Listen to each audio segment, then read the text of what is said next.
Well, staying with Glasgow and in action on the international stage has stoked debate here. Live to Jonathan Lee in Canberra for more. Jonathan, the National Party was always going to seize on any division we saw in Glasgow as proof that Australia really should have held back. Ash, good afternoon to you. I suppose no great surprise there. And I suppose also with Scott Morrison's indecision over attending the Glasgow Climate Summit and the G20, the headlines now really have become quite the story, haven't they? But for the National Parties, the outliers within it who remain opposed to G20, remain opposed to net zero, I should say, the COP Climate Summit has been an example of fecklessness. Their frustration comes from the big emitters, China, India, Brazil, who aren't getting on board, who aren't setting genuine targets.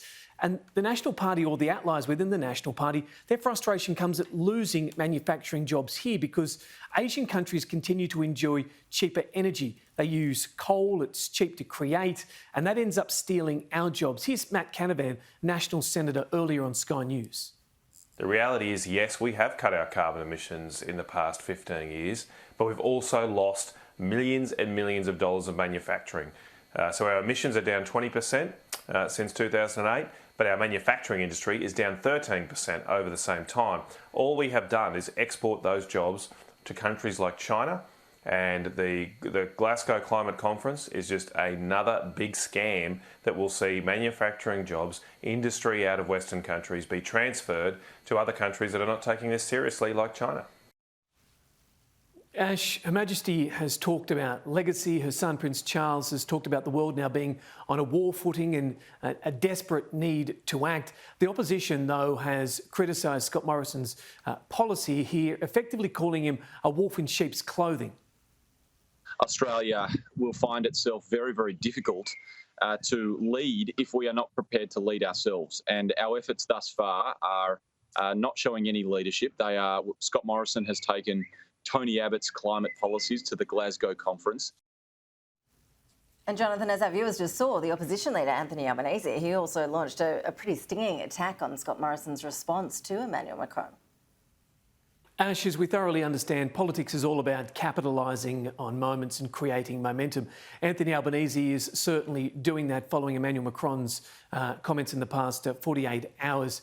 He's accused Scott Morrison, or Anthony Albanese has gone on now to accuse Scott Morrison of trying to gaslight the French president, of lying himself and of releasing or revealing confidential texts. The message here behind all of this is who can now trust Scott Morrison? If Scott Morrison is willing to divulge this information, which in his defence, people would say he had to do to defend himself, who now is going to trust our Prime Minister? He's also accused Scott Morrison of using the nation as a human shield. While he was accused of lying, the opposition now says Scott Morrison is trying to broaden the issue to create a popularity out of it, a sense of nationalism. Here's the opposition leader.